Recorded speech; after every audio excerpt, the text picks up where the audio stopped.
திருப்பலி முன்னுரை. தூய ஆவியார் திருவிழாவை அர்த்தமுள்ளதாக்க நாம் இத்திருப்பலி வழி அழைக்கப்படுகின்றோம். தூய ஆவியாரை வாக்களித்த இயேசு கிறிஸ்து அன்பு மற்றும் கீழ்ப்படிதல் வழியாக கடவுளை நம்முள் ஏற்று வாழ அழைக்கின்றார்.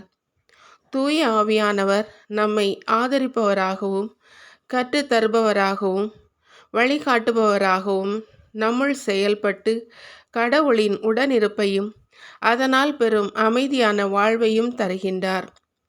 அன்பும் கீழ்ப்படிதலும் சட்டதிட்டங்கள் சார்ந்தது அல்ல, மாறாக கடவுளோடு இணைந்து வாழும் உறவு நிலையில் நிலைத்திருப்பதையும் இயேசு காட்டிய வழியில் வாழ்வதுமாகும். இயேசுவின் வார்த்தைகளை கடைபிடிப்பவர்கள் கடவுளின் அன்பில் நிலைத்திருப்பார்கள். அப்போது தூய ஆவியார் அருளும் அமைதியும் ஆறுதலும் துணிவும் பெற்று சோதனைகளை சாதனைகளாக மாற்றும் மனத்திடம் பெறுவார்கள். எனவே இயேசுவின் வார்த்தையில் நிலைத்து இறை அன்பில் நிறைந்து தூய ஆவியில் ஒளிர்ந்து வெளிச்சம் தரும் வாழ்வு வாழ்ந்திட இந்த திருப்பலியில் இணைந்து ஜெபிப்போம். முதல் வாசக முன்னுரை. இன்றைய முதல் வாசகம் திருத்தூதர் பணிகள் நூலிலிருந்து எடுக்கப்பட்டுள்ளது. தூய ஆவியானவர் சீடர்கள் மீது இறங்கி வந்ததையும் அவர்கள் பற்பல பாஷைகளில் பேசி பரவசமடைந்து கடவுளை புகழ்ந்ததையும் இப்பகுதி எடுத்து கூறுகின்றது. இறைமக்கள் அனைவரும் ஒரே மனமும் ஒரே சிந்தையும் உடையவர்களாக மாறுவதும் நற்செய்தி அறிவிக்கவும் தூய ஆவியால் புதுப்பிக்கப்பட்டு புதுவாழ்வு பெறவும் நாம் அழைக்கப்படுகிறோம். திருச்சபை பிறப்பெடுத்த முதல் நாளான இன்று அகில உலகும் மீட்பு பெற தூய ஆவியால் வலுப்பெறும் வரம் வேண்டி இன்றைய முதல் வாசகத்தை கேட்டு தியானிப்போம். இரண்டாம் வாசக முன்னுரை. இன்றைய இரண்டாம் வாசகம் திருத்தூதர் பவுல் ரோமையருக்கு எழுதிய திருமுகத்திலிருந்து எடுக்கப்பட்டுள்ளது.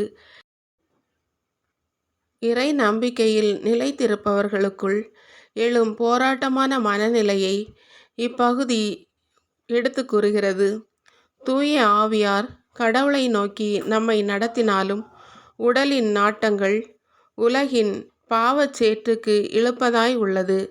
நம்முடைய வார்த்தைகளும் செயல்பாடுகளும் மனநிலையும் கடவுளின் சித்தம் செய்ய நாம் வலுவுள்ளவர்களா வலுவற்றவர்களா என்பதை வெளிச்சமிட்டு காட்டுகிறது.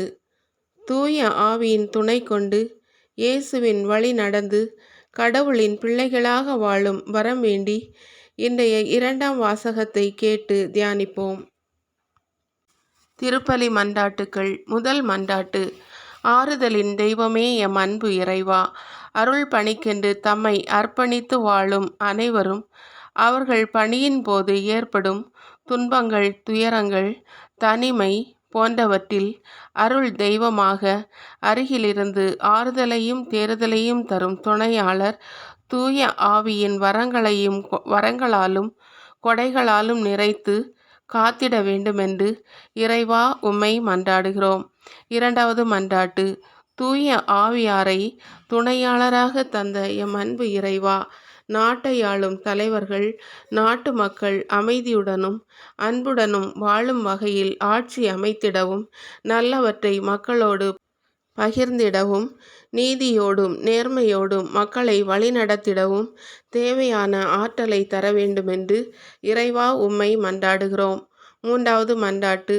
தூய ஆவியால் எம்மை நிரப்பும் எம் அன்பு இறைவா, கடவுளும் இயேசுவும் தூய ஆவியுடன் இணைந்து நம்முடன் செயல்படும் நன்மைத்தனத்தை உள்ளத்தில் உணர்ந்திடவும் அன்பு மற்றும் கீழ்ப்படிதல் வழியாக தூய ஆவியை பெற்று துணிவுடன் செயல்பட்டு கடவுளின் திருவுள்ளம் நிறைவேற்றிடும் ஆற்றலை தந்திட வேண்டுமென்று இறைவா உம்மை மன்றாடுகிறோம். நான்காவது மன்றாட்டு.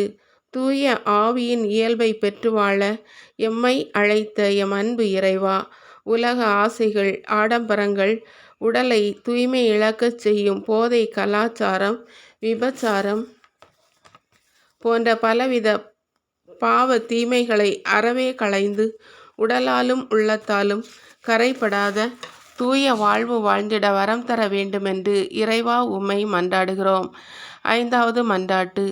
எல்லையற்ற அன்பால் எம்மை ஆளும் எம் அன்பு இறைவா, பெற்றோர்களும் பிள்ளைகளும் தூய ஆவியால் தூண்டப்பட்டு ஒரே மனமும் ஒரே சிந்தனையும் உடையவர்களாக வாழ்ந்திடவும், நாட்டுக்கும் வீட்டுக்கும் ஊருக்கும் உறவுக்கும் உதவும் மனம் உடையவர்களாக வாழ்ந்திடவும் தேவையான அருள் வளங்களை தர வேண்டுமென்று இறைவா உம்மை மன்றாடுகிறோம்.